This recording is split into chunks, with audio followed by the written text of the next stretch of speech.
I'm Elizabeth Warburton and welcome to Series 5 of Property Elevator, the show where we give budding property developers the chance to pitch their deals to our 5 seasoned property professionals: Paul Mahoney, Ranjan Bhattacharya, John Howard, Helen Chorley and Nicholas Wallwork, or who we call our property investment angels.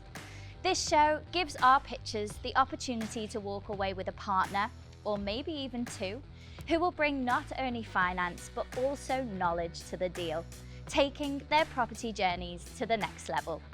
This is Property Elevator. Hi, I'm John Howard and I've been a property developer and investor for over 40 years. During that time, I've bought and sold over 4,000 properties and I've developed in 78 different locations across the UK. In your view, that's the realistic figure, £150 a foot. Whether it's realistic in our figures, that's different. Hi, I'm Paul Mahoney. I'm the founder of the UK's leading property investment advisory company, and I've been an investor and developer for over a decade. So I assume the 350 that's referred to here, is that the existing JV partner or is that you? I'm Nicholas Wallwork, developer, mentor and globally published author of Investing in International Real Estate for Dummies. It sort of looks like the perfect deal, but then you sort of get into the detail and I think it starts to unwind itself. My name is Ranjan Bhattacharya. I've been investing and developing properties for the last 30 years. I specialise in taking defunct commercial buildings and converting them to alternative uses. The way you have presented it is fantastic. The options that you have presented are poor, and that's why these guys have said what they've said, and I agree with them. Hello, my name is Helen Chorley, and as a former investment banker, I've been in finance and property for over 25 years. Talk me through that, because just intuitively it feels optimistic and low. Here we are, episode 2 of series 5. We had some fantastic pitches yesterday, but unfortunately not everyone walked away with what they were after, but they did walk away with some invaluable knowledge and feedback from our angels. So, without further ado, let's take you to the first pitch of today.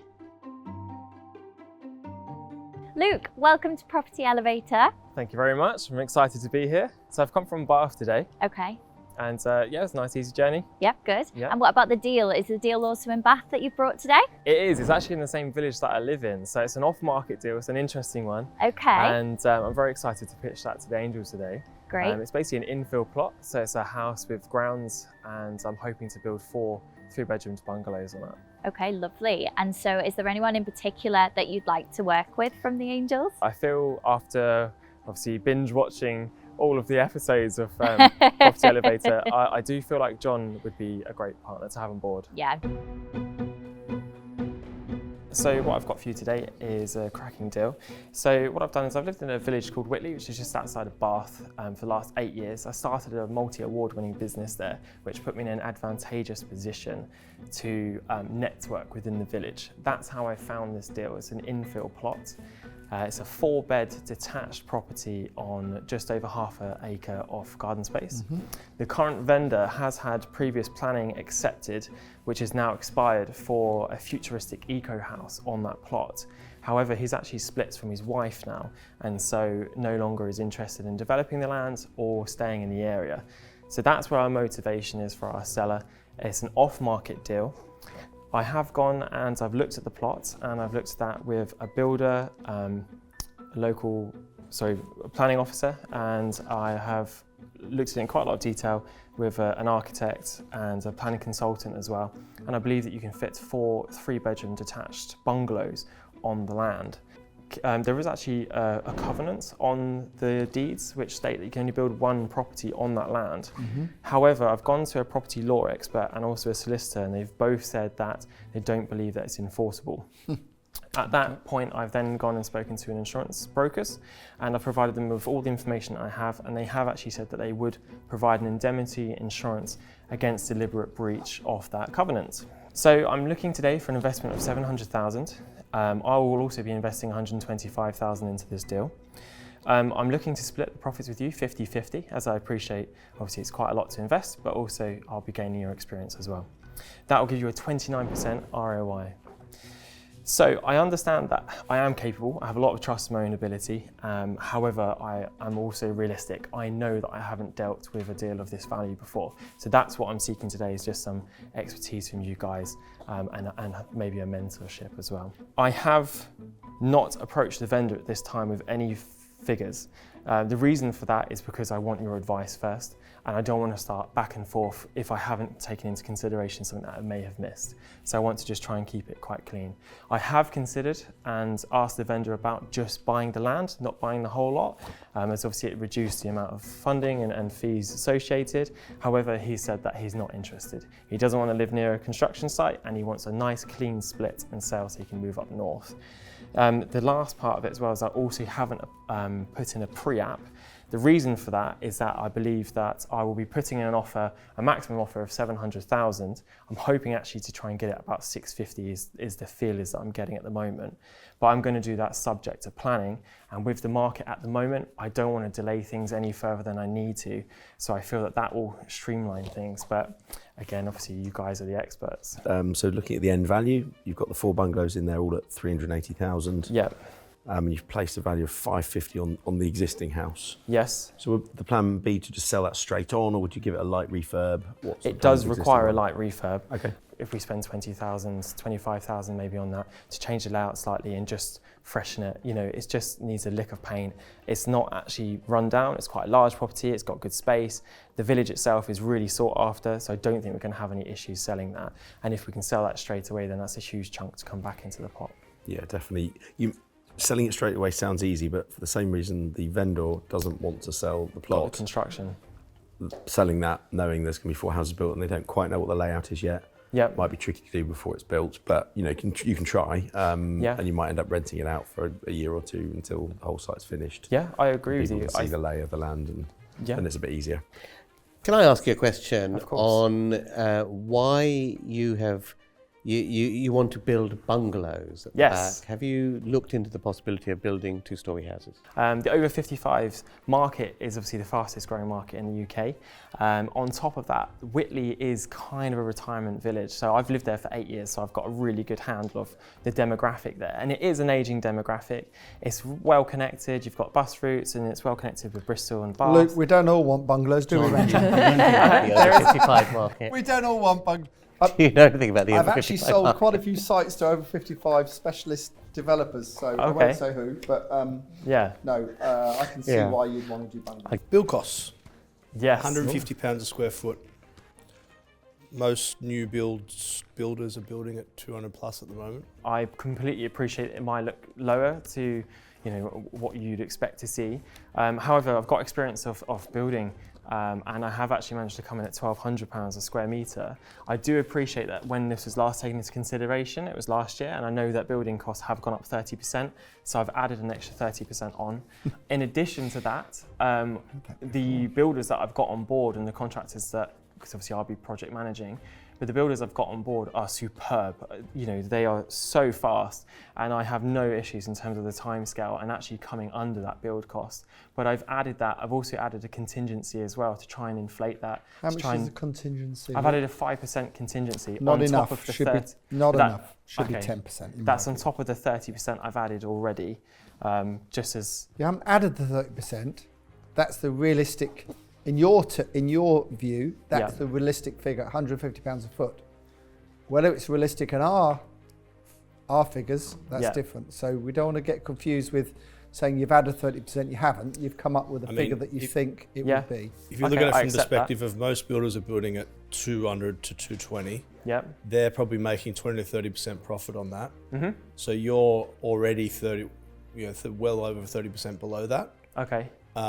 So, you know. But to be fair, he's overseeing it himself too. Yeah, of course. Will you be full-time? Like, are you still working whilst managing this? This would be full-time. Okay. You did mention this is a sloping site. It slopes to the rear. Yes. So there's a lot of groundworks, and then, you know, obviously, sloping ground, there's more groundworks, and the issue with the light building cost, that's further an issue. How much of a slope is there? There's not much of a slope. The gradient is fairly minimal. I've also spoken to groundworks experts, and I've factored in the costs of having the utilities and sewage and things like that connected as well, because that's all things that need to be taken into consideration. Okay. In addition to the very good point that you raised, I understand it might look conservative to you guys, and I appreciate you're always going to edge on the verge of caution, which makes sense. However, I have actually also calculated it on £1,800 a square metre build costs, and with the expected GDV, that still gives you a 29% return on cost and a 36% more sensible return thing to do, on Luke, investment. to be honest with you. Yeah. So what I've tried to do with you guys is I've gone with the lowest possible GDV, and then I've gone with the higher end of my costs. And then the figures that I've just given you there, I've gone even higher once more, because I want to I want to undersell and over-deliver for you guys. What I would say, Luke, it's very difficult coming in here and pitching it just right. Yeah. And we understand that it's difficult. How long's a piece of string? Unless you've got a report by a QS, a quantity surveyor. That's the only way we're all going to sit here and be more confident than you've shown us. So you've done whatever you can do. That's absolutely fine. Okay. So you've said on the build cost, you have worked it out on £1,800. Yes, I haven't included that in the pack. I've done that since. Okay, but then you can't possibly have ended up with the same return on investment. So what I've done is I've factored in the additional costs, and then I've not done it on the same. So the figures that I've done through the pack there, I've done on the minimum GDV. Okay. When I've just given you these facts here, I've done it on my expected GDV.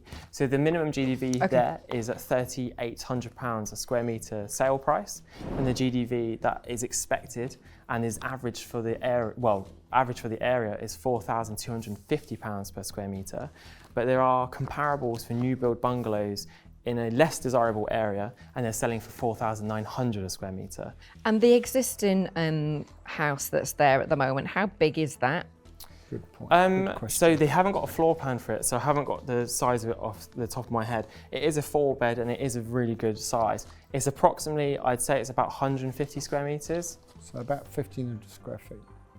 That's not very big for It looks bigger than that. Looks bigger than that. I think it is larger than that. 2-storey. But it may not make a lot of difference. I had a 3-bedroom flat that was that big. That's not big for a... It has also that got... doesn't surprise me. I presume it would be Mayfair as well. We don't all live in Mayfair penthouses, though, do we? It was Zone 1, actually. It was Zone 1. Okay, I think looking at the Google Maps and actually taking into consideration, it is I don't think it's going to make 200 square metres. Well, the reason for the question isn't, I don't care about the size. I want to know if you know the size. But you've got 25 grand allotted to refurb it. Good luck with that, babe. It does not need a full refurb. So it's been well maintained. The main costs that refurb will go into is just to remove a wall to open up the downstairs to try and give it a bit more of a modern feel, because it's got a little bit of a corridor which isn't necessary. The problem when you start, in my view, and you might say I'm wrong, and if you think I am, say so. But in my experience, you either don't do anything or you have to do a lot, because once you do one thing in a property, the rest of it looks, and sometimes less is more. You're best to do nothing with it, put it on the market, let everyone else, because they all think they can do it cheaper than you can anyway. DIY and all the rest of it, and they might be able to. I always am tempted, and I know Nicholas perhaps disagrees slightly with me, I'm always tempted to do absolutely nothing, and just because as soon as you start, you don't know where to stop. You've agreed this price of 700k? No, I haven't approached the vendor with the price at all. Okay, so because you're saying the value of the existing property is worth about 550. Yes. So he also mentioned that he's quite motivated to get out of the area, and also he doesn't know the value of this. So the reason the land is valued less is because he believes it's only value for one property on that land. It's because of the covenant. However, I see. I've done the third. You've so done it. That's where I'm trying to. I get it. I get you. That's fantastic. I would be willing to offer you half the money. Okay. So I'm only willing to do this if one of the other angels will do it with me. Right. Simply because the 700,000 is generally beyond what I'd be willing to put in. I don't think you need that. I mean, I don't think it needs You probably don't, but you need... You probably need about half the purchase price, don't you? If you're funding all the development, about half the purchase price. I'd have thought if you put about in 350, depending on how you 400, so 400. Let him 400 finish his total offer. maybe. Sorry. Yeah, Well, it'll affect his offer, won't it? Because you don't need that much, so.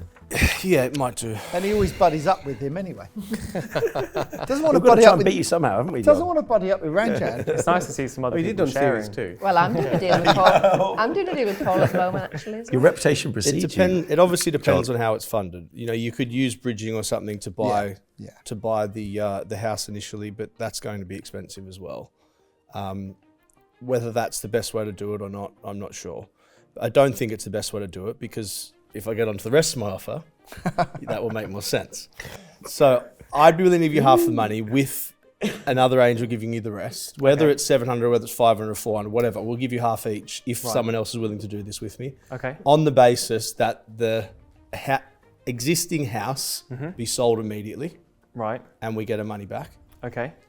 And you either get planning or even just pre-planning on the rest and sell it with planning. Buying it, selling the house, whether that be with a light renovation or not, doesn't really matter. Yep. Adding some value, whether that be through a pre-planning or a full planning application, there's money in it to be made and relatively quickly. Okay, so you're looking for a faster turnaround to be safer on your I think in the current market, that's the sensible play. I agree with Paul, and I'll be in with Paul. Okay, so essentially I've got one full offer. You have. That's good. That's good news.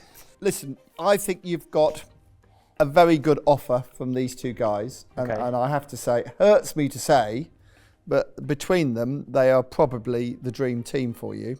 Right. You know, one's young and relates to you, and the other you've got Paul. And the other one's coming along for the ride because he doesn't know where Wiltshire is. But I was going to say it's outside the M25. That's fair enough.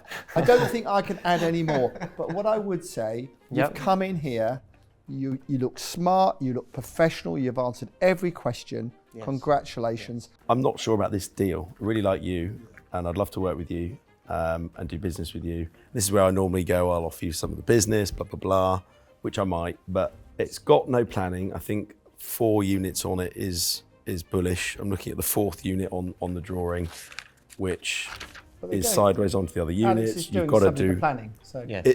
And that is with the advice from an architect and a local planning consultant. My commercial advice is I don't think you'll get 4 on there. I think you'll get 3, if you're lucky. It's got planning for 1. We don't know how hard that was to get. The fact that it's some eco, lovely, jubbly home probably means made it easier to get. That it made it easier to get, and it was a battle to get 1 home on there. Right. Okay. That's the reason I don't think you'll get 4 on there, and that's probably the main reason on this particular deal. Okay. But I think you're brilliant. I'd love to work with you, and hopefully, once you realise these guys are going to let you down, you can come back to me. Unbelievable. Okay. Well, that's a pity that Nick didn't offer because me and Nick have been trying to do a deal on here for 5 series now. Sorry. 4 series You're now. not allowed to change your mind. And they're the rules. And I would have split it with him, but by myself. It's just with all the best will in the world to you. This is, I am on the hands-off side of things, and as your first out of the ground development, it's just it's got hard work written all over it, and Okay. But you have a fabulous offer, so I think you've got a good offer. I do. But you don't have to take it, of course, Alex. Entirely up to you what you want to do. It's very difficult because I do see the end goal, and because I've spent such a long time in the village, I really truly believe that the GDV that I've put in is so conservative. Can I stop you there and give you some advice? You advice? can always build it for the person you Do sell not it to. talk yourself out of a deal. Get in the deal with these guys and persuade them. Persuade them that they should build it out and put some proper money into the deal. This is what I'm trying to do now. Exactly. I really do, and I'm tempted. I don't know whether there's a way that we can do, change it so there's a profit share changes more in your favour if I get over the GDV, if that would entice you to do the full build, because I really, really believe in it that much. At the end of the day, we will do what makes the most sense for making money, and if you can change our minds with regards to building it out, then that's possible. Yep. But on the surface of it right now, that's what we view as being the most sensible option in today's market. You're young, you're ambitious, you've got all this enthusiasm, which is fantastic, and we love to see. Do you know what that also brings? A hell of a lot of risk, because currently what I see is you have rose-tinted glasses on and you're focusing on that you're going to make this much money. You might lose money, which is why you need the experience and the level-headedness of 2 very, very experienced angels. Okay. And like I say, it's what I love about developers, their enthusiasm, but sometimes it just needs like the bubble popper, which I tend to be, as John knows, to just bring you down and just say, I know, we get it, we see it, but actually this is the best decision for now and for where we are. I think in light of this whole conversation, I'd like to accept your offer. Cheers, thank you. Well done. Thank you so much. I think he's so investable, a nice man. I think you two guys are going to do really well with him. Yeah, he's very investable, fantastic team. But the other thing is, I think there's scope for getting that cheaper than 700k. You would think that. You think that on everything. There's plenty of scope for that, and then obviously if that can be spun out. Yeah, if you do and you get rid of, you flip the house. Exactly. There's no money left. The There's barely key any money to left. these deals, and you get so many of them where people say, oh, I'm buying a house and it's got 2 plots. Big deal. Get rid of that damn house straight away, because that's the big lump of cash that's costing you a fortune to fund. Yeah. And be left with, and if you can just buy the land, it's far easier than having to shift a big house as part of the deal. So, but congratulations, I think that's, perhaps you and I should have, we should have teamed up. But you don't share. Well, I don't like sharing normally, I have to say. Special exception for me. There could be a special exception for a special lady.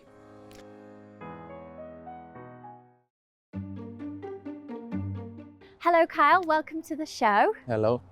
Nice How to be here. are you today? I'm fine, thank you. Good, good. Where have you travelled from? I've travelled from Dartford. Okay, so not too far. Not too far now. That's good. Is your deal in that area as well, or do you invest somewhere else? No, my deal was in Clapton Common, Okay. E5. That's where my deal is. And tell us a little bit about your history in property development. Well, currently I do property sourcing for other investors. Yep. So I'll find deals for them, great deals for them, and pass it on. Lovely. So what are you after today from our angels? So I'm after right now is funding for office to residential deal. Okay. Like I said, in Clapton Common, I'm looking for 305,000, which is including the purchase cost and the build cost. Okay, nice. And what are you hoping to convert it into? Into a 2-bedroom flat. Okay, excellent. Well, this is up a few of our angel streets, I think. So I'm excited for you to go in. We're going to take you in shortly, and then we'll have a chat when you get out. That's great. Good luck. Thank you. Enjoy it. My name is Kyle. I've travelled from Dartford today. What I usually do is property sourcing, so I find deals for investors like yourself. I'm looking to put an offer of 190,000. 190, yeah. Yeah. I haven't put the offer to the vendor yet. Okay. But he is interested in getting rid of the property. He did tell me to put an offer in.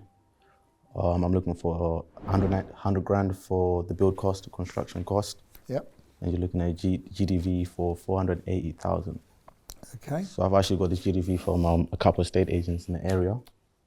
So just to simplify, we're buying it based on 265 per square foot purchase, build cost of 140 per square foot, and the sales is 669 per square foot. And it's got a bakery underneath it? It is a bakery underneath, yes. Okay. Yeah, which is, I think it's let for over 10 years. But obviously what I'm interested in right now is just the office. Just also the office, it's a freehold as well. What exactly is it that you're buying? Because 190,000 sounds very cheap for this area. So what is sold off on long leases? You're buying freehold, but what is it that you're buying that's on It's the the office upstairs. On 2 floors, or both sides on of the bakery? first floor. On the first floor. On the first floor of both sides of the bakery? Yes, that's correct. Yeah. Okay. Okay. Yeah. So there's a long lease on the shop. Yeah, there is. And there's a long lease on the second floor. So does the owner at the moment who you're buying it off, does he also own the bakery underneath? He does, yes. And he owns the top floor office as well above you? That's correct, yeah. Okay. So you're gonna have the freehold, and then he's gonna lease back on a 999-year lease or whatever, the ground floor and the top floor off you. Yes, that's correct, yeah. Okay, that's fine. One thing with bakeries is that they start very early in the morning. Like they start baking at 2 o'clock in the morning. Right. Normally, if it's a professional bakery, and obviously there's smell, and it's quite a nice smell, mind you. But I mean, there's noise and everything from 2, 3 o'clock in the morning. Yeah. So you have to bear that in mind. I think. I don't know what you think, Ranjan, with that, but you've got a number of investments in London, I know, but I haven't actually found this affects because, quite frankly, in London, deliveries all happen overnight.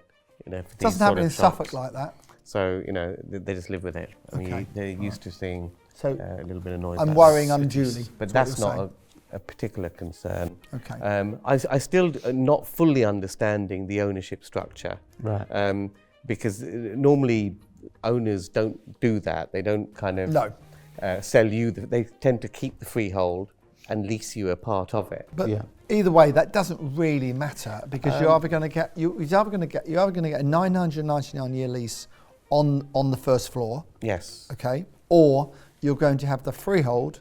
But even if you buy the freehold and the rest is leased to you on 99-year leases, you're going to have to produce a 99-year lease to sell the flat off. So actually, and there won't be much value to the freehold. No, there's no value in the freehold anyway. So when you make the residential unit on the first floor, if the access is from the back of the shop, what I want to know is that service road.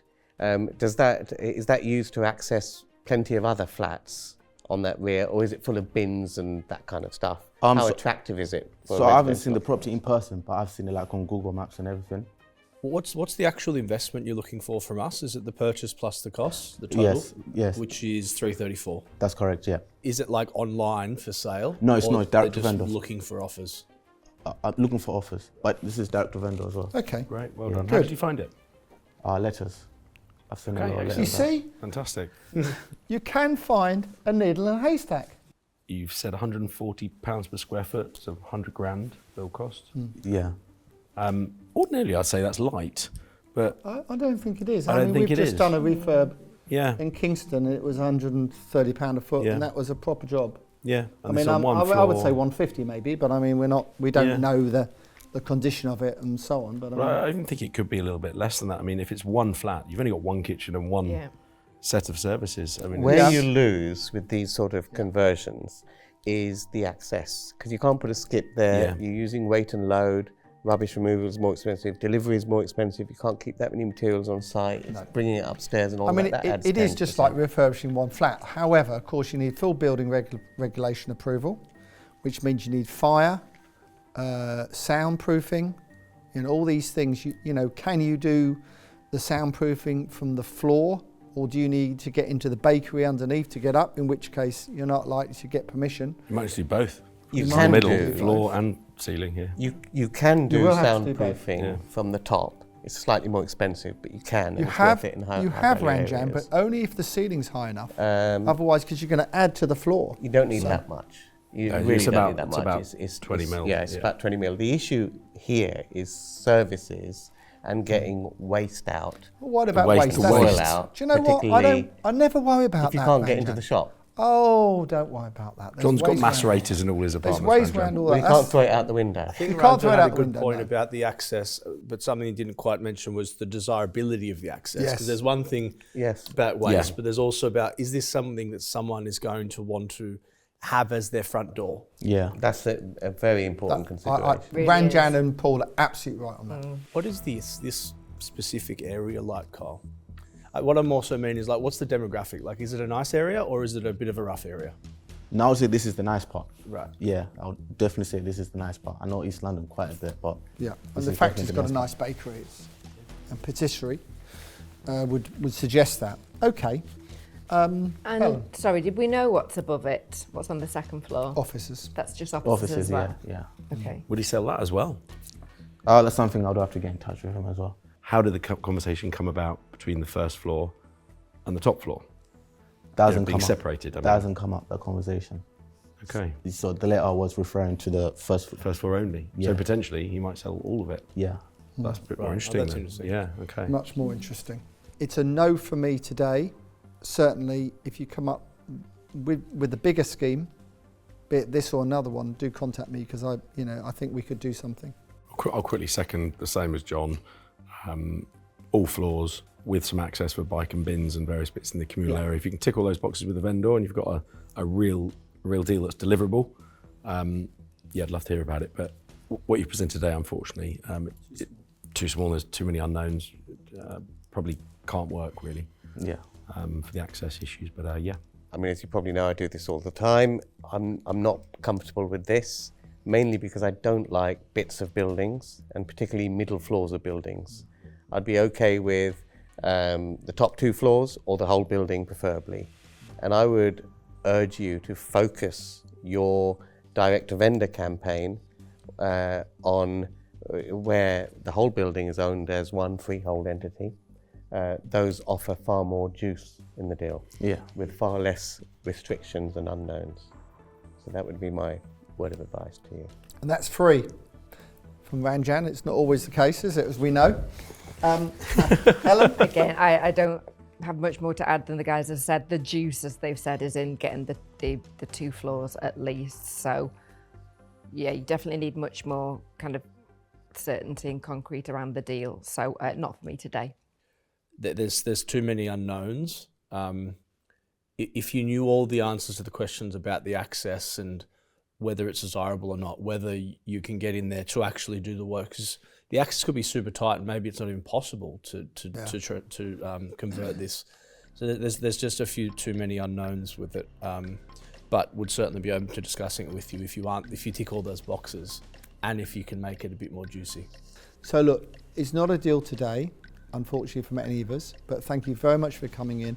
And as we've all said, you know, if you had a bit more information and it was a bigger deal, and it could be quite easily a bigger deal by having the next floor, then I think all of us would be interested in doing something. But thank you for coming in today. Thank you for the advice, guys. Thank you. Pleasure. Thank you. So Kyle, tell us how you got on. Unfortunately, I didn't get the investors on board, but I did get some great advice. Good. So how are you feeling? You feeling okay? I'm feeling okay. It was a good experience. Good. And like I said, good feedback. So I'm now going to take the advice home and start applying it. I think for me, this was a little bit half-baked. Yeah. Oh, he's been saving that one. I said the jokes are getting better, but I'm not sure they are now. I see this as a serious business, not a joke. And I would say that if he had a bit more information with it all, there was a little bit of he didn't lack do of enough research on it before we came in. I mean, nice guy, not enough research, and he did his job as a sourcer, but he didn't do his job as a developer. Yeah, absolutely. And there's a big difference between the two, isn't there? Great summary.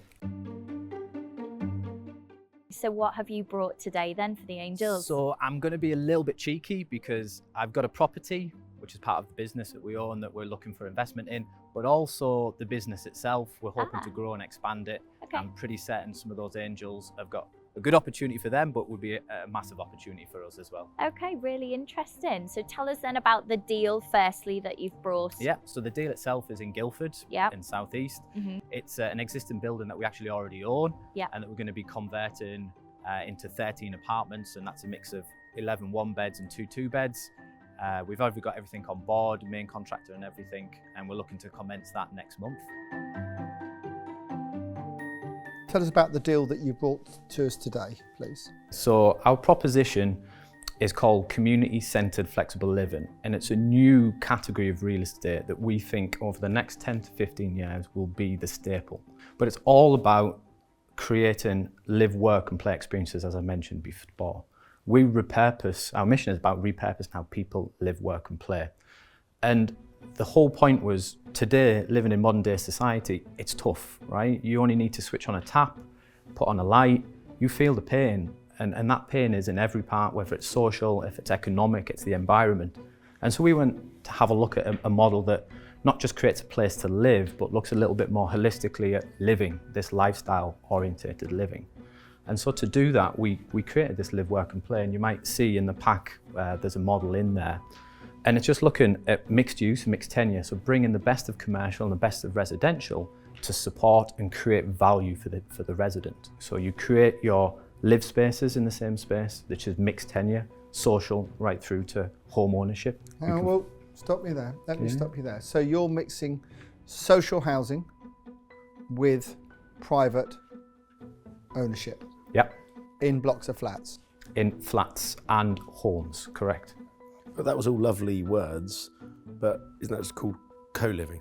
So co-living is one of the tenures within our home ownership and within our tenure opportunities. I don't want to burst your bubble here, Alex, but in my experience, which is relatively large, social housing tenants, housing association tenants, some which are brilliant, by the way, I'm not suggesting they're not, and private ownership doesn't really mix on the whole. Now, you might tell me how you're going to blast me out the water here, Alex, and tell me how you're going to change that. But at the end of the day, it's a very difficult mix. If the block gets a reputation, unfortunately, and it's not the fault of the homeowner, you know, lending institutions won't have the same big heart you have. We've just avoided, by the skin of our teeth, a house closure on a 42-unit block because of one tenant. Wow. The police were around every day for a week because of the way he behaved.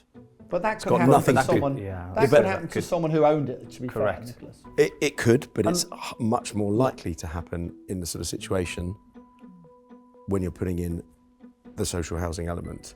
Are you proposing a complete mixed bag of tenure in this particular building? Social housing, working spaces and rental spaces, all in that building? This one here we bought last year. Yep.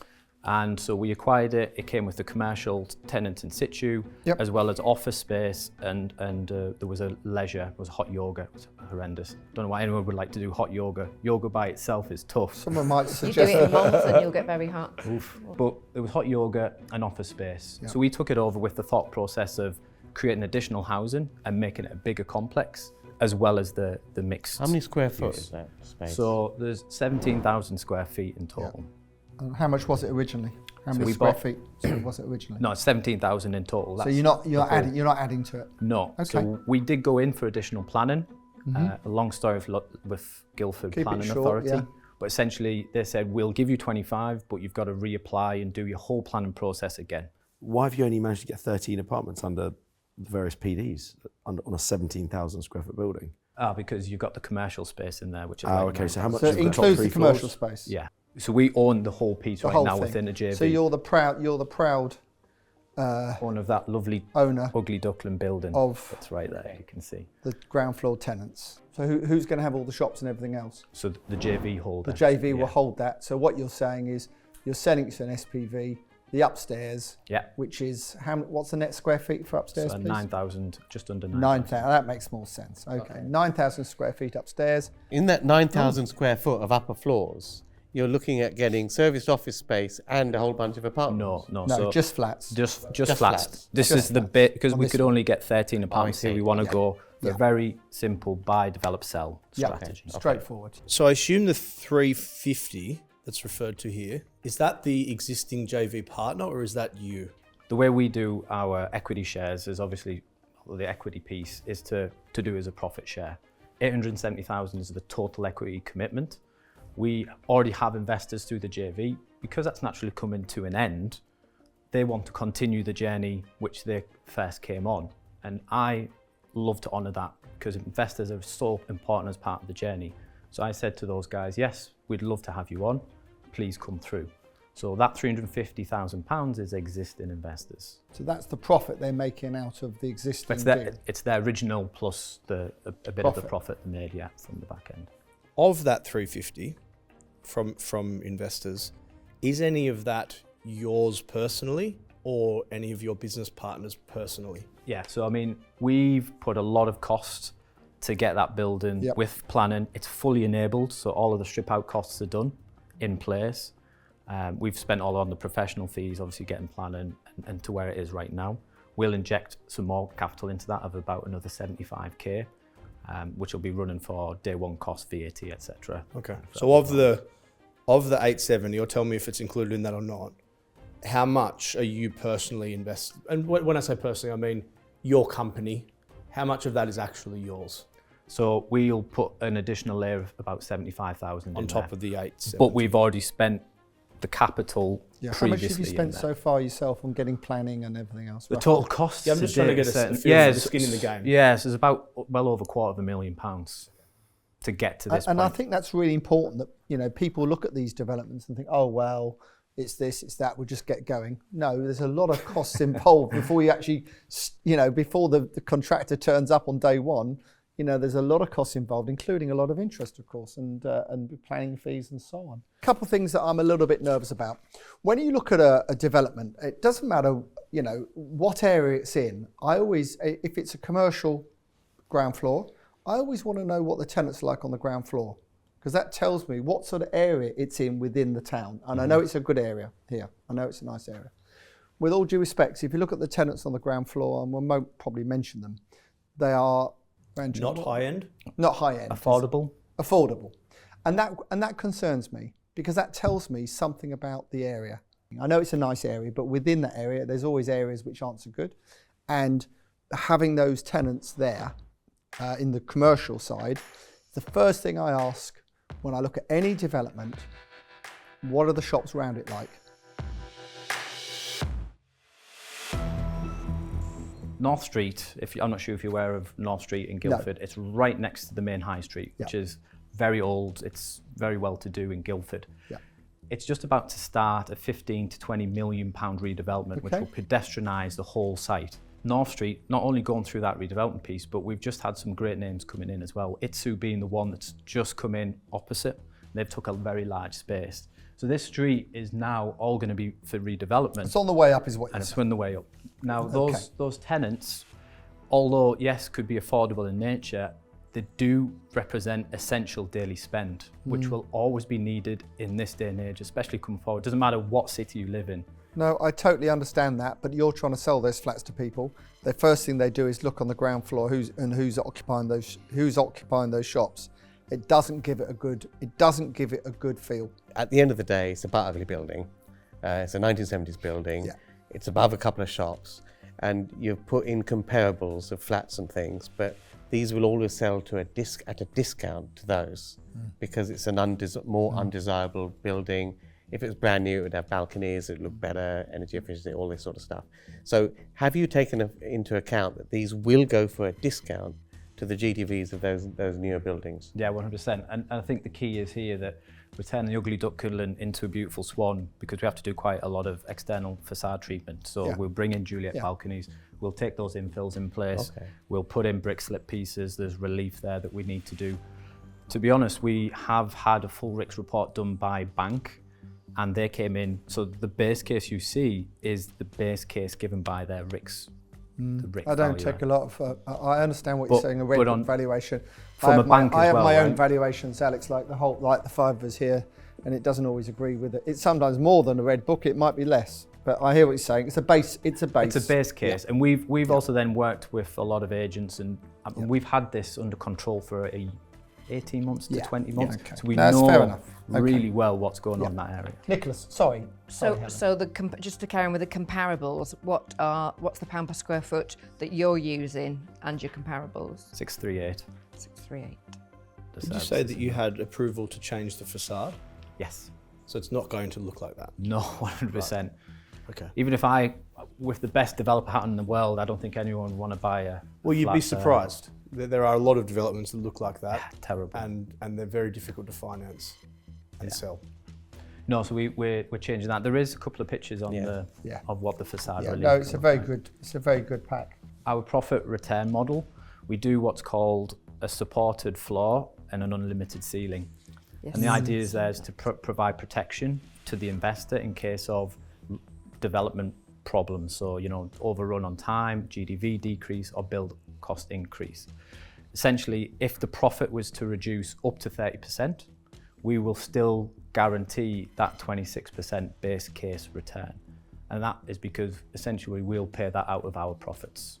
So what happens if there's no profits? If there's no profits, then we share zero. So the support doesn't guarantee a return per se? See the support, the way preference returns, essentially. It's a preferential return system. And the way it is, consider it as additional contingency. We've got 7.5% on here, which is £114,000 of contingency. That's developer's contingency. We're already signing in a design and build contract with the contractor, the main contractor. So you've got a fixed price lump sum. So there's part of that risk removed. If they stick to it, which a lot of people aren't doing at the moment. And then we've got 7.5% on top, which is 114 grand. And then what we're saying is with this supported floor, that's another £225,000. So if the things went really bad for whatever reason and we lost profit to the tune of 225, you guys will still have your 26% protected. So essentially you've got, what's that, £341,000. But the 26% is over how long? It's annualised. And for clarity, when you say annualised, what exactly do you mean? So 26% will be, so if, let's say we then went to 13 months, 14 months, it would still be 26% that you would make per annum. So if it's in it for 2 years, I get 26% times 2? Correct. Okay, thank you. But you won't be able to pay that. But it won't take 2 years. I've heard that one before as well. I've said that to myself before. And guess what? I was wrong. Oh yeah.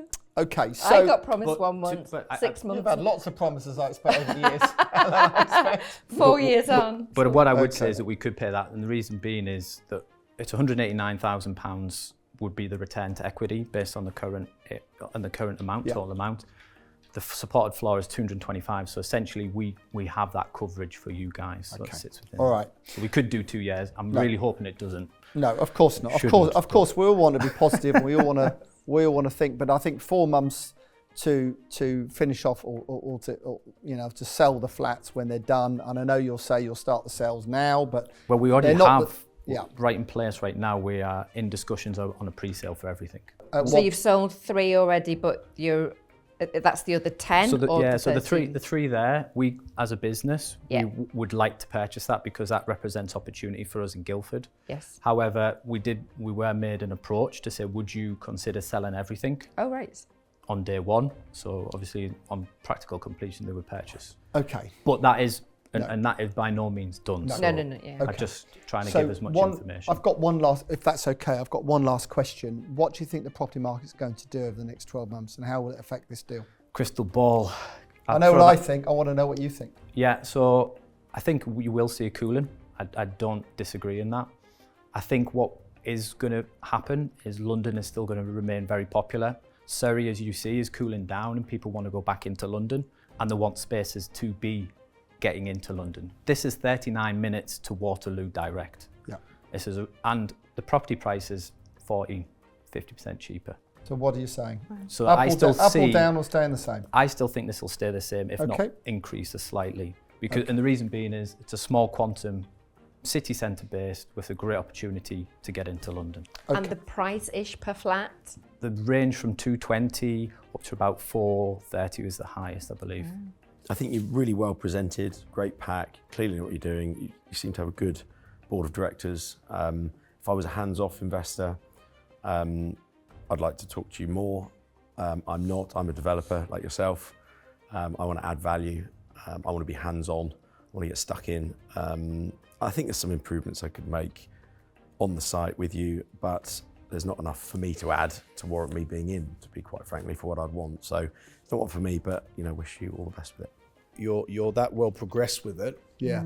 That maturity. It's kind of done already. And you just need the money, which you can probably find anyway.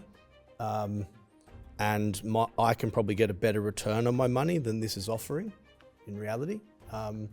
So I don't think it's for me. Not that it's not for anyone else. I think it's a decent hands-off investment, like Nick said, but not necessarily for me. Although we're sitting in armchairs, we're not armchair investors. So I think I just echo the comments. So it's an interesting armchair investor deal.